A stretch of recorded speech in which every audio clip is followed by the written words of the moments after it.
Good morning to everyone joining us from the United States, and good afternoon to everyone tuning in from Europe.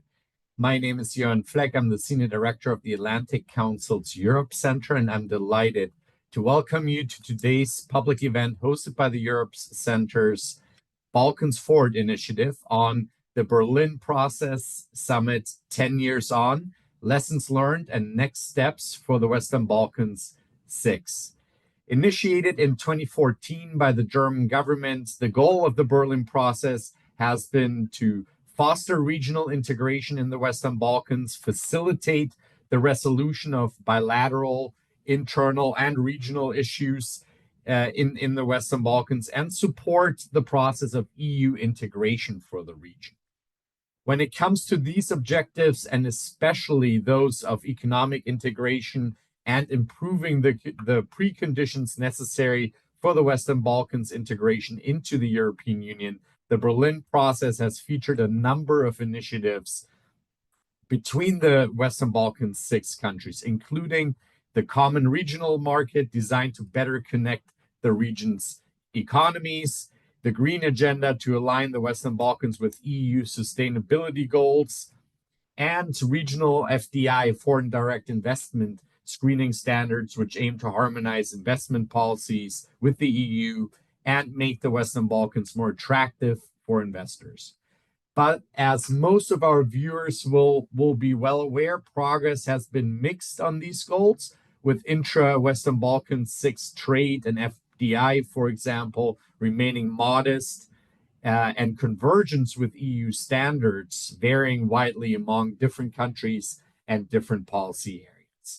On October 14th of this year, the Berlin process will celebrate its 10-year anniversary, and this year's summit will take place in Berlin with more progress on the common regional market expected, or our panelists can maybe give us a preview of what they expect. So with today's event and ahead of the summit, we wanted to take a quick look back at the achievements and the progress of the Berlin process, and take a good long look ahead to assess the achievements of the Berlin process so far, and to dive deeper into this year's summit and what we can expect going forward. To do so, we have an excellent panel with us today.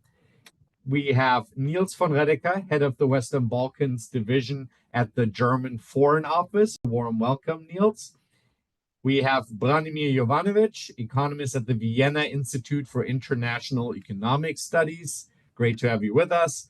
And Christian Hagemann, executive director of the Munich-based Southeast Europe Association. Christian, great to have you with us. The discussion today will be moderated by our very own Valbona Zinelli, a non-resident senior fellow here at the Europe Center and one of the driving forces behind our Balkans Forward initiative.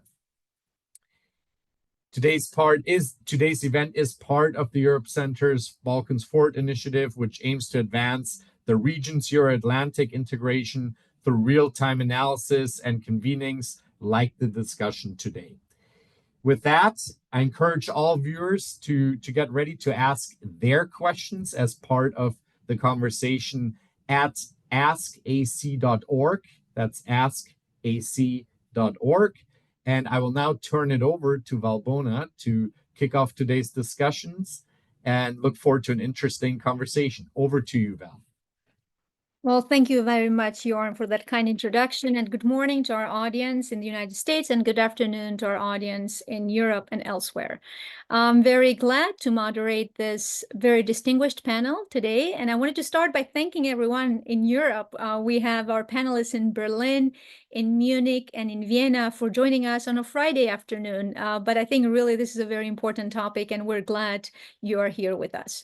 Jörn explained very well the importance of the Berlin process. Not only it's a very important anniversary, the 10th anniversary, but we should not forget that Berlin process started at a very tipping point for the Balkans back in 2014, when the Juncker Commission had declared that there was a freezing on enlargement for 5 years. So it was one of the most important projects pushed by the German government to keep enlargement in the hope of people in the Western Balkans to keep it very important. So I would like to start here now with Mr. Niels van Redeker. I would like to ask you, what have been the most important, the significant achievements of the Berlin process so far? What have been some of the challenges? And what are your expectations for October 14th? If you can share with us, what could be some of the things that are expected to happen in the meeting in October. Thank you, Niels.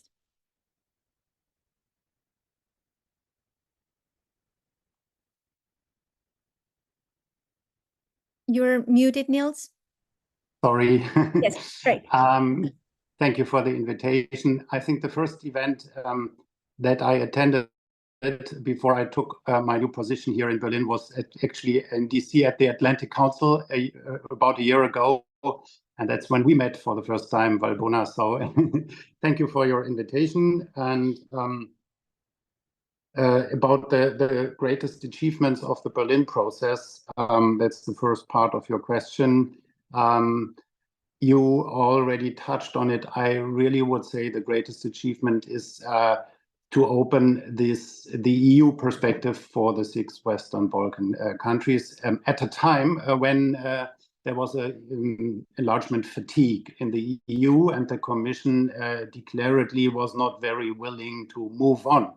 And this was the moment when the Berlin process set in, and with Angela Merkel in 2014, but then also in the other in some other larger EU member countries. The following meetings were in Vienna, and then Paris, Italy, Trieste, and London. And I looked at all the chair's conclusions from the last 10 years in preparation for this meeting. And I found that all the topics that are on the table today were there more or less at the beginning. And it was a process, it was designed for 4 years, from 2014 to 2018. So that's basically the time in office for the Commission. And they had a huge agenda and worked through all those topics. Business, reconciliation, peace, youth, all those important topics. But then it was not over, and there were 2 meetings in Poland and in Sofia and Bulgaria. Poland brought in new perspectives, Roma integration, for example. This is something that we will also highlight this year, because it's the 5th anniversary of Roma integration. And then Sofia, in the chair's conclusions from Sofia, I found the interesting sentence: the Berlin process should continue under the EU's overarching umbrella. And this was maybe a linguistic turn, and like handing over the Berlin process to the EU in a way. And this is, when you look at it, this is what happened in the years after, in the following years. The virtual COVID Berlin summit in 2021, there you find a lot about EU instruments, EU formats like EPA, WBIF, EIP, Green Agenda, and so on. And I think this is more or less where we still are. Yes, we support the concrete EU enlargement that's going on, and it's becoming more and more concrete and detailed. Well, thank you very much, Niels. If I may follow up with you, you mentioned that the topics on the agenda were the same from the very beginning. Does it mean that there have been so many challenges in the implementation, so we keep having the same topics in the agenda? And then the second point, you mentioned that in the Sofia summit, there was this idea of putting the Berlin process under the EU's overarching umbrella.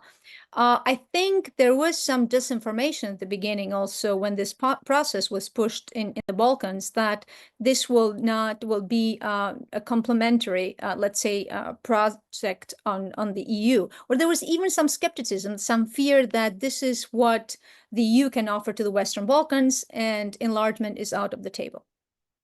How would you respond?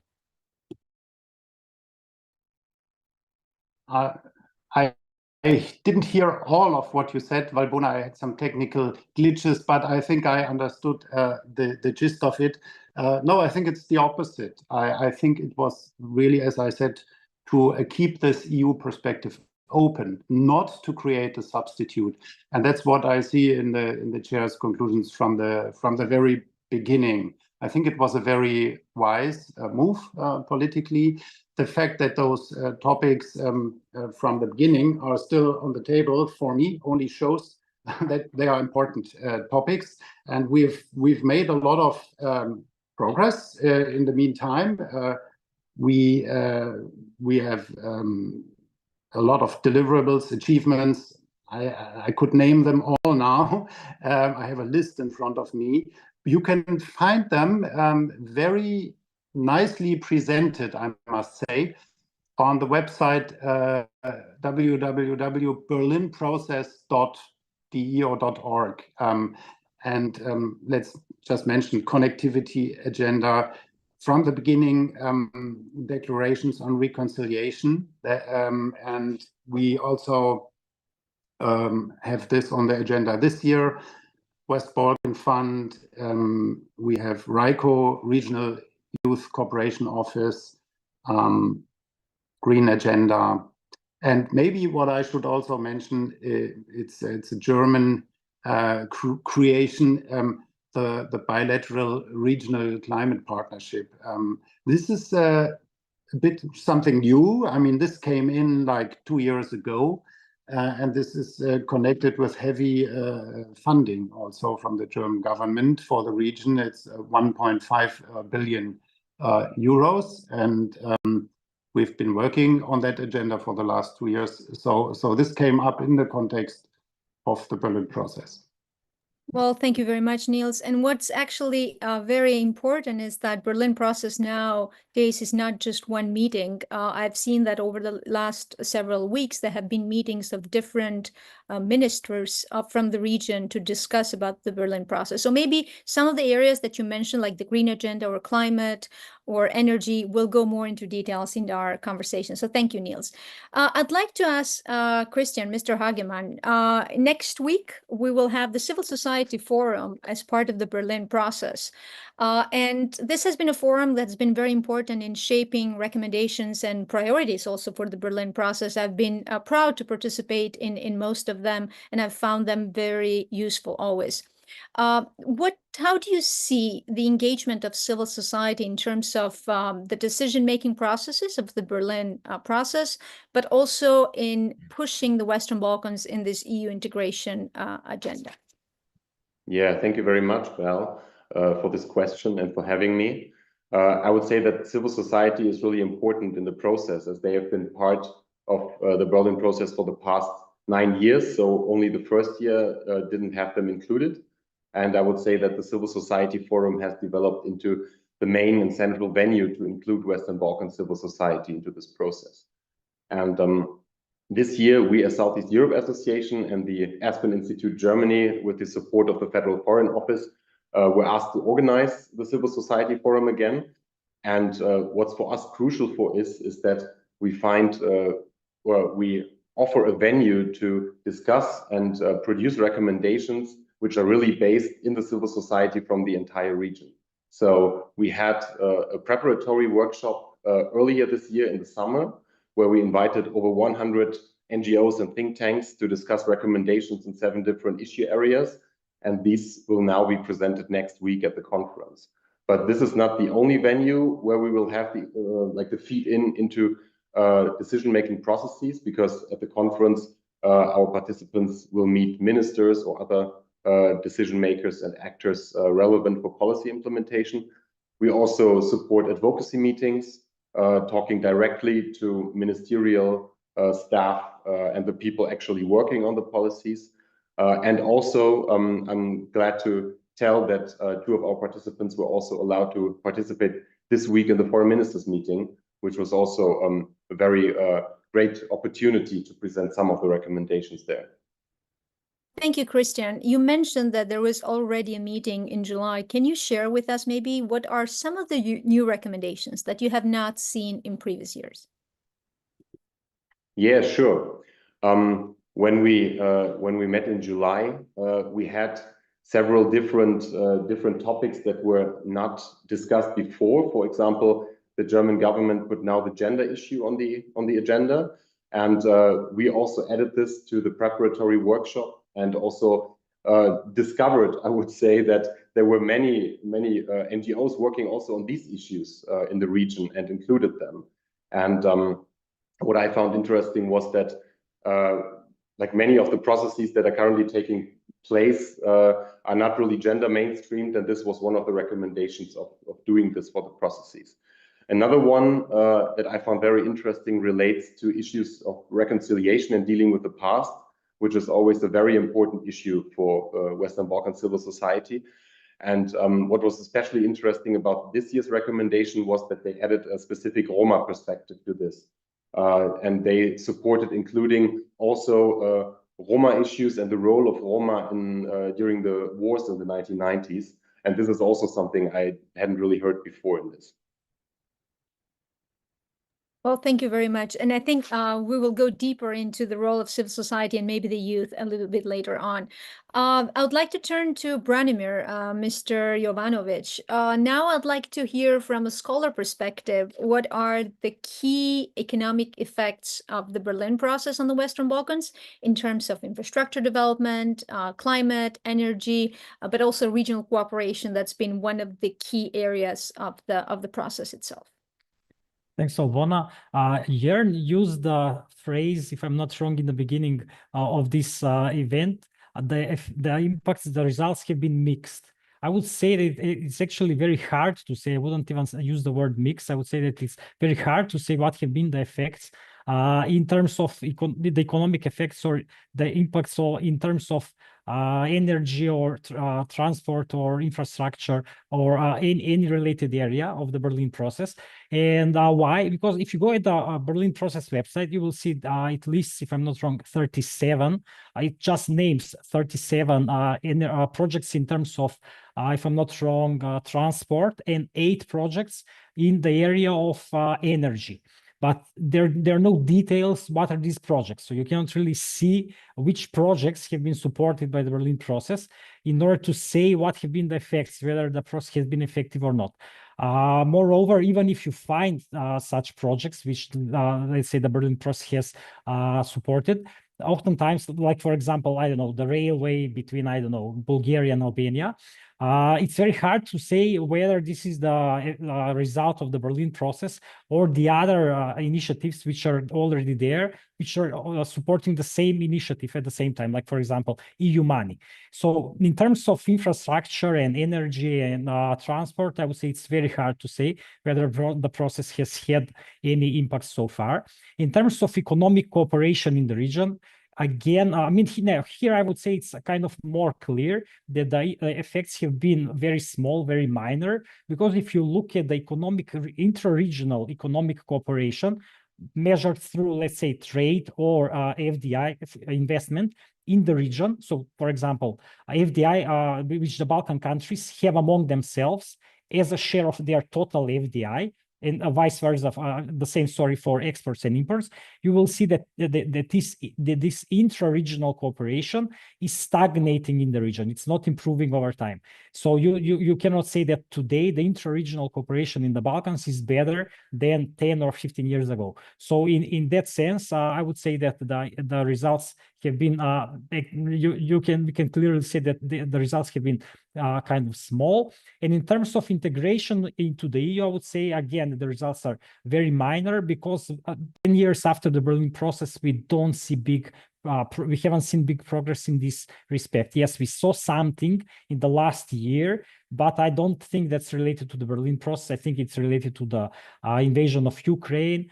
So yeah, I don't really think that the process had any big effects on integration into the EU. Now, I don't want to be too critical. Let me put this straight. But I think that now, after 10 years, after 10 years after the start of the Berlin process, we should also be self-critical, and we should reflect. We should do some reflection in order to understand what have been the mistakes or the things that we should have done better. And I'm saying this in this respect, and I'm saying this with this intention. And don't have too much time to talk about this now, but maybe in the later instances, I would say something on that. But I would say that the main reason why the economic impacts have been so small or very hard to say is actually that the Berlin process hasn't committed too much financing to achieve its goals. And I think that's a main issue, not just related to Berlin process, but also to all EU initiatives towards the region. Because what we have found in many studies that we have done so far is that the biggest impact coming from EU integration or any other initiatives in this regards comes from the financial support that EU or whoever else is providing to the region, to any region, and we haven't seen so much in this sense from the Berlin process to the Western Balkan countries. So if you have time later, I'll provide some more details. But for now, yes, that would be my assessment. Well, thank you, Branimir. Let me challenge you here a little bit, because I was looking for a paper that we're working on at the Atlantic Council. I was looking at the data of regional cooperation. So is it correct? I know that there's not been an increase in intra-trade among the countries, but is it correct to say that this is a failure or lack of progress? Or we could look at it from the other perspective. You know, the region makes up only 1% of the European market. So all these countries, what they have most important is trade with the European market, with the European Union. And we have seen that trade of these countries with the EU over the last 10 years has increased. So have you done any sort of analysis like this to look at the real effects of regional cooperation? Yeah, sure. We did a study, I think 2 years ago, which investigated basically intra-regional cooperation in the Balkans and in the previous regions which joined the EU, like Visegrad countries, Baltics, and the others. And what we found in that study is that the main reason, the main factor which improves intra-regional cooperation is improvement in incomes. Income, if you have higher income, you have higher demand, which then leads to higher trade in imports and exports from the region. And if you have higher income, companies invest more and export more to the region. And another thing that we found in that study is that the strongest impact on regional income, in the regional meaning the whole Eastern Europe, including current EU member states, has come from EU funds. So if I can simplify it, the reason why, for example, all these current EU member states are so much more developed than the Western Balkan countries is that they have received much more funding from the EU. Of course, also the single market and other stuff, but the strongest impact comes from EU money. So what we conclude in that study and what we recommend in that study is that if the EU or whoever wants to support, to improve intra-regional cooperation in the Balkans, the best way to do it is through policies which are focused on improving incomes in the region. And the most straightforward way to do it, or one of the most straightforward ways to do it, is by providing greater financial support for example, building highways, not highways are bad, but railways or investment in renewable energy. If you do that, you will have greater incomes in the region. And in that sense, through that, you will also have greater inter-regional cooperation. Well, thank you, Branimir. So I would like to ask Mr. von Redeker. So from also what Branimir was explaining, and we also know that the Berlin process has also faced its own challenges in the implementation, especially in achieving a functioning common regional market. So in your opinion, what are the main issues that hinder progress, or progress is slow? And do you feel that's a lack of political will in the region also to make the common regional market functioning? Over to you, Niels. Yes, thank you, Valbona. About what Branimir just said, criticizing the Berlin process for a lack of economic effects, let's put it this way. Yeah, was it designed like this from the beginning to produce economic effects? I don't think so. It was designed it is a process. It's not an institution. We are the EU. We are EU members. We don't want to replace our EU, but we found a need for this process. And this process has a lot of political energy. I could feel it this year. And I also had to learn. For me, it was a learning process. You know, it's in Berlin this year. We are the hosts. We must deliver. And there was a point when I had to let go a little bit. We cannot say, okay, we need these 5 deliverables, and we need to create a platform and to steer the process. And then the various ministries, they are very, very active here in Berlin. But last year in Tirana, it was the same. And they want to produce deliverables. And they produce political energy. I think the Commission, we love the Commission, and we love the good instruments that they have, like now the growth plan and so on. But they cannot produce this political energy. That must come from the member states, a helping hand also. We will never forget in Germany how there was this helping hand from the US after the Second World War. And we want to do the same now. And in countries, people, nations who want to join, European nations, democratic nations who want to join the European Union, this is where we need to help. And this also moral impetus could also be seen in the first chair's conclusions. Yeah, it was 100 years after the First World War that they started this, or we started this process. Sorry, I had to say this, but you asked about is there enough political will from the regional actors? That's a good question, because when we look at the polls, the figures are going down for, you know, people who want to join the EU in some of the countries. So maybe we cannot even speak for the region as a whole. We have to look at the individual countries. So the picture in Serbia is different to the picture in Montenegro, for example. There has been a lot of frustration in the region, and I can understand. And the Berlin process is not the instrument to remedy those frustrations. But we want to help and to find this way for the region, for the 6 countries into the European Union. It's an uphill battle. It also doesn't go by itself that all existing EU member states will agree, right? We also need to work on this political will within the EU. So to have a larger and a stronger union. And that was the title of one of the conferences of our foreign minister last year. Well, Niels, thank you very much. You mentioned the EU skepticism in the region, and you're right, because in some countries, when they're asked regarding EU integration, they are, I mean, there's some lack of hope. I would like to say, coming from the region, it's not that the EU appeal has declined in the Western Balkans. It's that maybe they have lost hope that with their governments, they'll get in the EU pretty soon. So we should not, I think the EU is still very important, because people, when they're leaving, they're going to the EU countries, they're going to the United States, they're not going to other places. So the appeal of the EU for its standards, for its values, for its economic and social possibilities, it's very strong still in the region. But let me follow up also regarding funding. You mentioned this 1.5 billion on energy.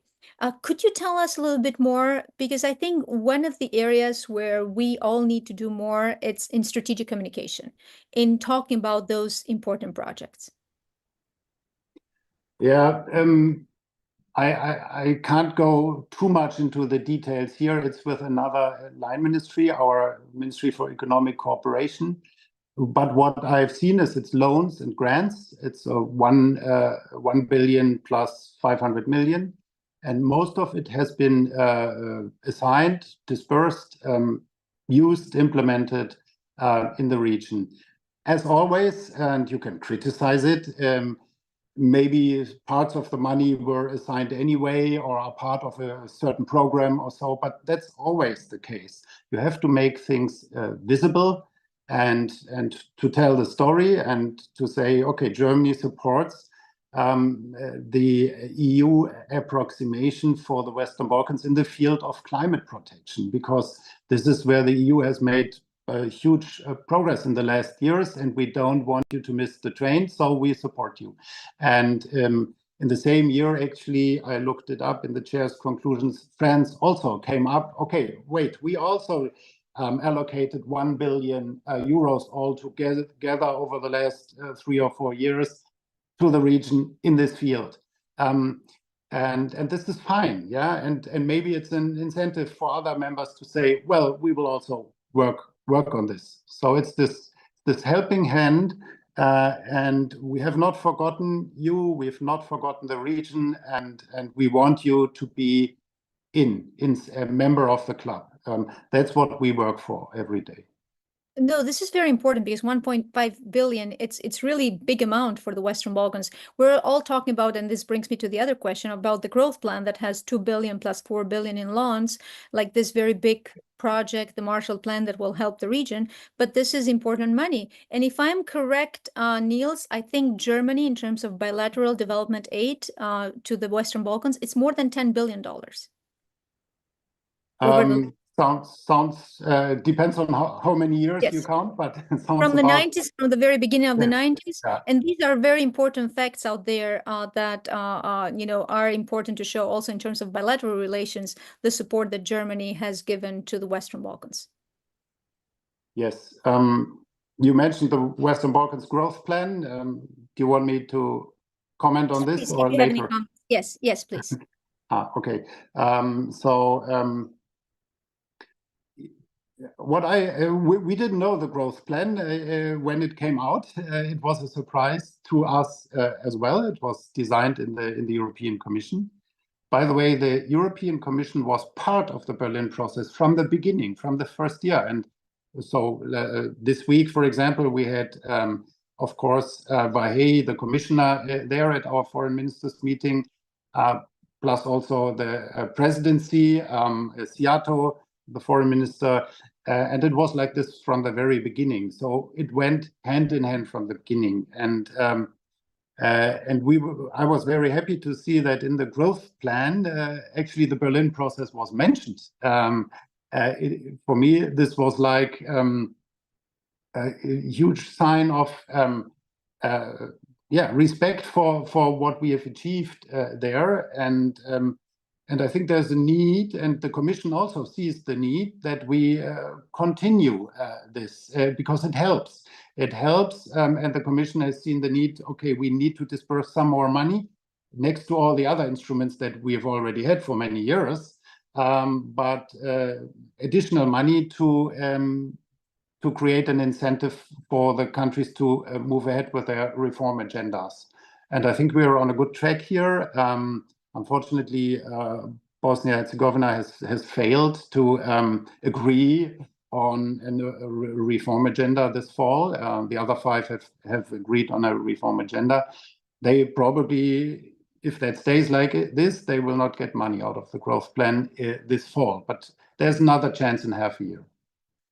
Well, thank you very much, Niels. I would like to ask Christian. So we have seen that, I think, one of the weaknesses of the EU integration process has been that the process itself had been for a very long time elite driven. So the fact that the Berlin process has brought in the civil society, the Berlin process has also a very important element, which we did not talk about it, which is parliamentary. The Berlin process has also its parliamentary part, where it's looking at increasing transparency, but also effectiveness of the process itself through parliamentary control in the Western Balkans. So what can you tell us more generally about how does the civil society fits into the EU integration process and Berlin process too? Yeah, I think you mean civil society or the parliamentary process, or both? Civil society, but also parliamentary, so both of them. Okay. Yeah, well, I would say that if you would ask regional civil society, to my understanding, their self-perception within the Berlin process is that they are contributors, but also monitors of the process. And I think we've heard this recommendation very often in the past years, also again this year, that civil society would like to contribute to the process as monitors, enhancing its effectiveness. But this, of course, also depends on the availability of projects for this and financial support.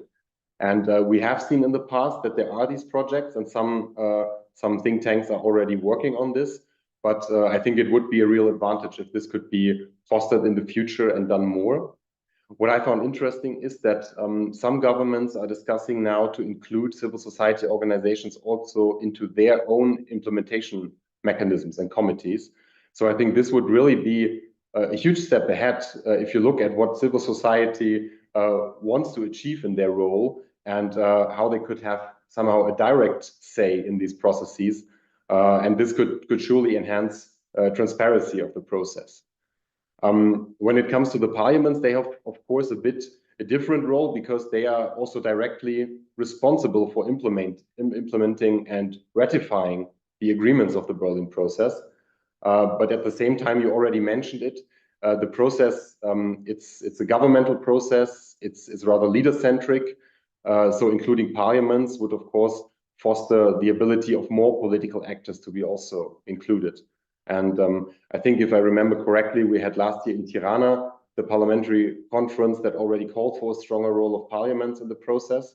We're going to have next week also a parliamentary meeting in Berlin. And yeah, I'm really curious to hear also what the outcome will be and what the road ahead is and which role parliaments define for themselves within the Berlin process. Well, thank you, Christian. We mentioned at the beginning, Jorn mentioned that, and also Niels, the importance of integrating the Western Balkans into the EU as a geopolitical necessity also for the European Union itself. And so I would now like to turn to ask Branimir, where does the region fit into the geoeconomic and the security perspective, the security strategy of the European Union? I think it fits right in the middle. So the example I give all the time is like, look at the map of Europe and color with, I don't know, red, the countries which are currently EU member states, and with green, the countries which are not EU member states.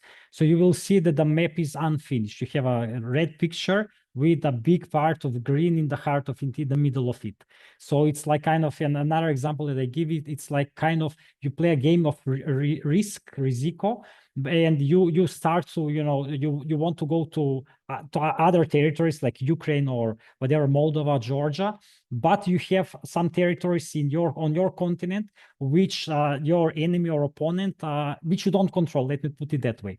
So I think that the Balkans fit right into the heart of the EU and all these questions, but unfortunately I also think it's an unfinished business, and it's a business that we have to finish as soon as possible. Some more details, like for example, now one of the big issues in Europe, in EU, is energy transition, green transition, how to get more energy, and questions like that. Balkans are a region which have big potential in renewable energy. Think just about the sun. You know, you are from the Balkans, from Albania. Some other people from here also know the region pretty well.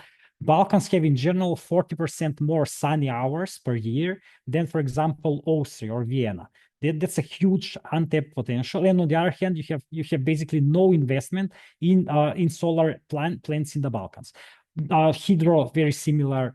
Wind energy, very similar. So there is a huge potential for investment into renewable energy in the Balkans, but still we don't see it. If you look at the data, what has been invested in renewable energy in the last 5 years, it's very minor. Renewable energy still gives very little of the total energy in the region in the Balkans. So there is a huge potential also in this, but we don't see it. So my general point is that the EU should understand, the EU has to realize that the Balkans are good for it, not just in terms of stability and security and Russia or China, but also in terms of these more economic or mundane or everyday issues like energy and other stuff. And the only way, the best way to get that, to complete the picture, to finish the story, is if the EU approaches the Balkans much more openly, meaning concretely, realize that the strategy that the EU has been pursuing in the last several years, in the last decades, is not the best one, and improve it. meaning concretely increase, of course, try to speed up the accession. Yes, I'm not defending the Balkan leaders. Yes, some of them are pretty bad and are not honest if they want whether they want to join the EU, but still the EU also has part to blame. And so extend, let's say, try to integrate the region better, let me use that phrase, and provide much greater financial support to the region in terms of energy, in terms of infrastructure, in many other areas. So yes, that's my general comment on this one. I can go into details about all of these things, but for the sake of time, I will stop here. Yeah, I have very quick follow-up with you. Do you see the Western Balkans becoming important for European Union countries in terms of nearshoring or friendshoring, the new expression now, in terms of bringing back some of the industries? So do they have the potential to create those industrial clusters, something that we saw back in the late 90s in the Visegrad countries? Definitely, and we also published several studies on this issue. We just published a study like several weeks ago on that issue, and we find that not just that the Balkans have a potential for nearshoring, but also that there is already some nearshoring coming to the region. Companies are coming to the Balkans because they realize that the region has a potential, but there's still much more to do this. It's not enough, and it's not just about nearshoring, because nearshoring is about foreign investment. It's about companies, German, Austrian companies, they realize it's better for them to invest in the Balkans than in Asia. That's great. I'm supporting that. But it's not just about private investment and companies. There's also a lot to be done in terms of public investment, in terms of, private companies don't build railways. Private companies don't invest so much into renewable energy. So there's a big scope for public investment, and there's a big scope for the EU to jump in and support this instead of, for example, China doing that. We have seen a lot of Chinese influence in terms of infrastructure development over the last years in the Western Balkans. So a good point there. But in order to have both public and private investment, of course, you have to have the rule of law and strengthen regional cooperation in terms of presenting it as a bigger market to serious investors, because small markets are not very attractive for serious big investment. So I'd like to ask Niels what will be in that perspective into strengthening regional cooperation and bringing some positive results. What do you think will be the main deliverables of the summit in October?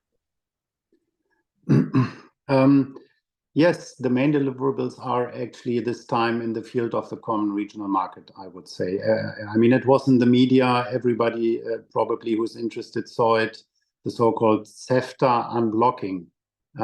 We are talking about 10 or more agreements that actually cannot be implemented, although they are ready for it, because CEFTA has been blocked for the last 3 years.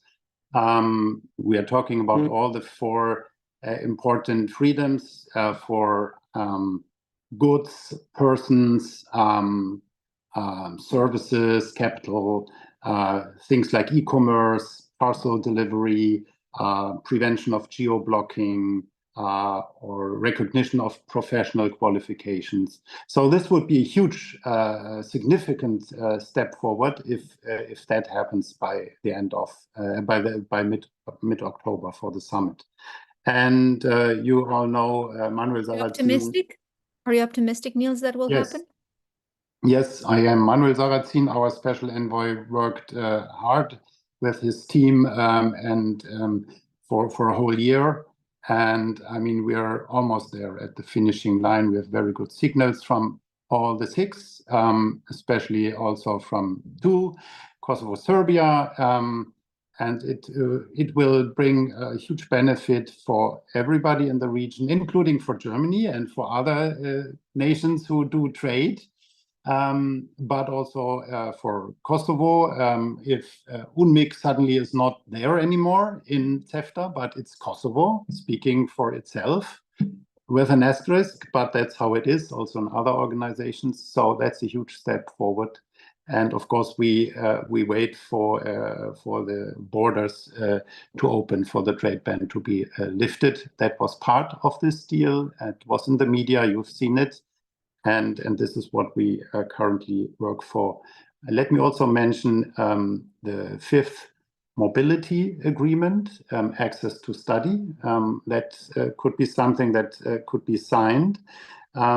We had the other four, we had them last year and the year before. So this is also significant progress. Although I agree with Branimir, when you look in the details, the devil is always in the details. Then those mobility agreements work sometimes yes, sometimes no, but it's a step-by-step approach. And the third big deliverable would be the action plan 2 for the common regional market. We had action plan number 1 in the year 2020. And as a predecessor to this, there was at the Trieste summit in 2017, there was already a first, it was not an action plan, but a declaration for the common regional market. So that would be the 3 main deliverables, all from the economic field. From the political side, let me also mention the joint declaration on good neighborly relations from the Western Balkans 6. We worked hard for it in the last couple of weeks with our team. And again, it's Kosovo-Serbia. It's about status-relevant language. Can we use certain words, yes or no, or can we find a workaround? Those issues that make it not so easy, but it's possible. And there's goodwill from all sides. And that's the magic of the Berlin process. From the beginning, it has been an inclusive format for all Western Balkan 6. Sometimes this hurts here or there for some of the participants involved, but everybody keeps coming back. So that shows that there is a need and an interest, and it's worth going down that road. Well, thank you, Niels. Actually, you gave us big good news regarding some of the main things that will be delivered from the summit itself in terms of CEFTA, which is also key if the growth plan will function in the future. So everything that you mentioned in terms of the pillars of the Berlin process, they are also main pillars of the growth plan. So that shows not only the political importance of the Berlin process, but also economically some of the structures that the Berlin process laid during the last few years, they will now be used and be complementary to the growth plan. So thank you. Christian, do you have any comment regarding some of the main outcomes that we're expecting from the summit in few days?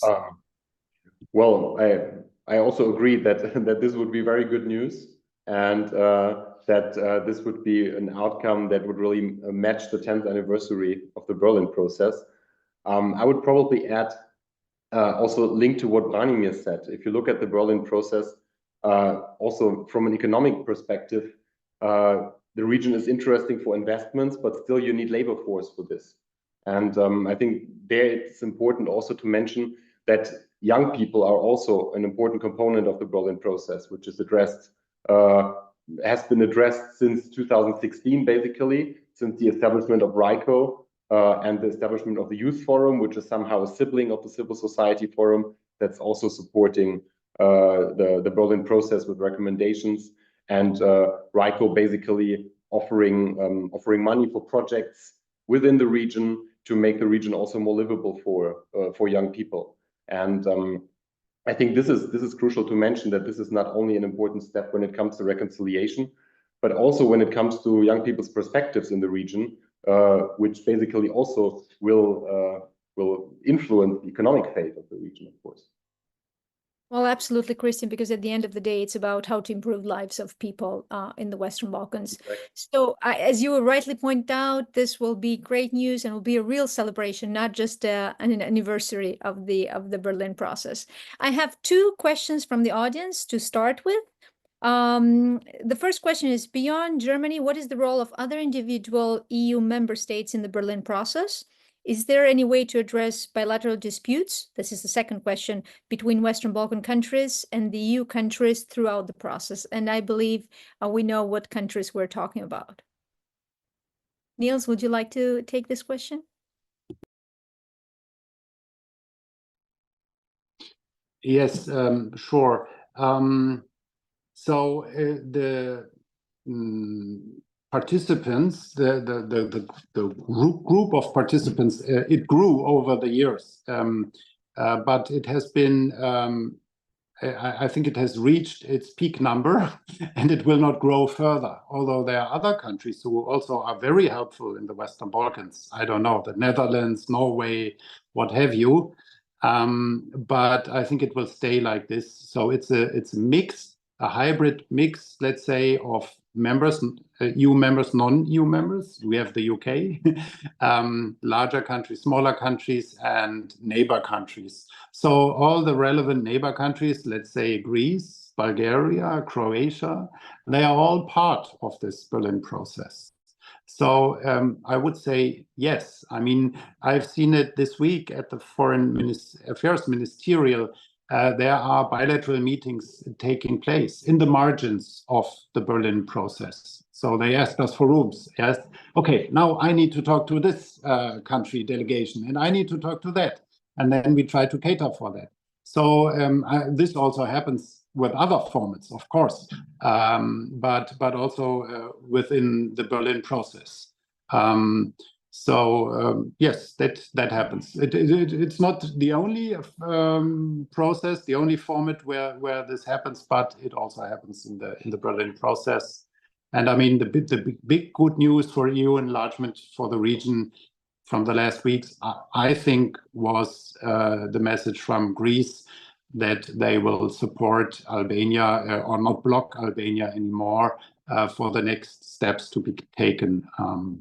So yes, we are grateful that this was possible, and we never forget about the principle of solidarity. It's part of the EU identity that amongst EU members you must also show solidarity. So we, Germany as a member, must show solidarity with Greece, Croatia, Bulgaria, but solidarity can also be used for, you know, a good open talk amongst friends and partners and fellow members, and let's see what we can do together for progress for the region. And of course, this also happens. Maybe it should happen more often, but we are doing this. Well, thank you, Niels. In the meantime, I'd like to remind the audience to send additional questions into askac.org. I have another question that's related still to Germany, the fact that it's one of the top economies in Europe, but we're seeing a rise in the far right in German politics. And the question is, how might this impact the approach of Germany and Europe writ large to the Western Balkans through the platforms like Berlin process?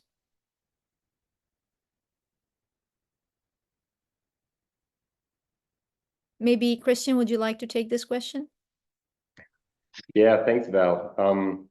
I think it's a very good question because especially in the past 3 state elections that took place, we saw a rise of the far right and also a bit of the far left that looks rather threatening. But at the same time, we have to say that these were also kind of special elections. So they are not really representative for the entire country, and especially not for the parliamentary elections that we will see next year. If you look at parties' programs, the mainstream parties, then you will find that basically all of them agree that they support the European course of the Western Balkans and that they opt for membership. I think we only have the far right party that says we only want a partnership with the Western Balkans, but as this party doesn't have any coalition options, as all the parties have ruled out to cooperate with them, I don't really see a threat here towards the German support for the European integration of the region, I must say. Well, thank you. Well, thank you for that clarification too. That's very important. Branimir, would you like to comment in any of these questions? Well, I'm not sure I can maybe comment on the new growth plan if you allow me. Yes, that would be great. I mean, far right, you know, it's a topic that we can talk about forever. And living in Vienna, in Austria, where the far right just won the elections, it's very, very hard for me, but let's leave that aside. What I want to say briefly, about the new growth plan, because it was mentioned several times. I think I wrote 2 policy briefs or whatever on the topic. So my view on the new growth plan is that it's good in principle. It's based on nice pillars, on nice principles. So the four elements it has, like common regional market, then integration of the region of the Balkans in the EU single market, then reforms, and then providing additional money. That's all good. But the problem is that once you delve beyond, once you go slightly deeper beyond the surface, you see that there's not too much substance. So, for example, the element on EU single market, I think that's a really good thing if the Balkans got access to the EU single market, because companies would be able to export more freely. Big market will open for them. People will be able to travel more easily. I won't have to get a residence permit to live in Austria. So it will be really good. But what is envisaged there in the new growth plan has nothing on this. So if you look, it has nothing on eliminating barriers to trade from the Balkans, nothing on having non-tariff, like eliminating tariffs on non-tariff measures, nothing on companies being able to export freely in the EU, nothing on that, nothing on people being able to work in the EU freely without work permits. So basically it doesn't deliver what it promises to deliver.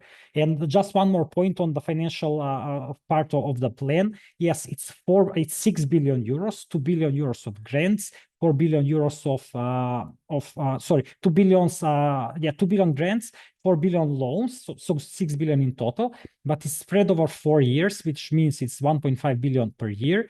And it boils down to something like 1% or less 1% of the annual GDP in total, grants plus loans.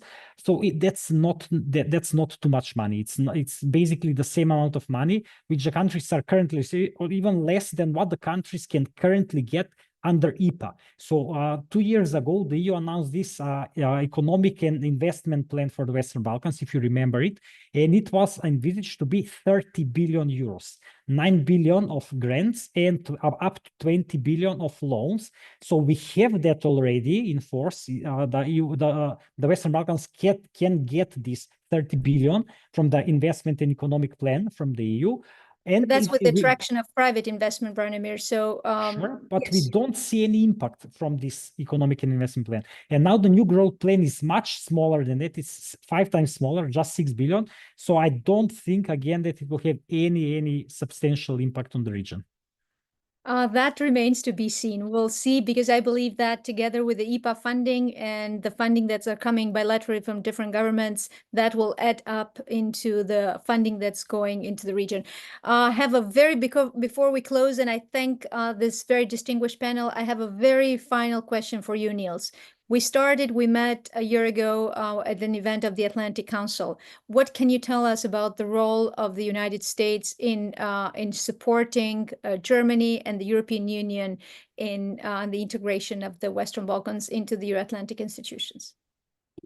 Well, I know the DC perspective because I lived there for 4 years, and yeah, never you cannot underestimate the role that the US still plays in Europe. In Germany, goes without saying, but in all over Europe, including in the Western Balkans.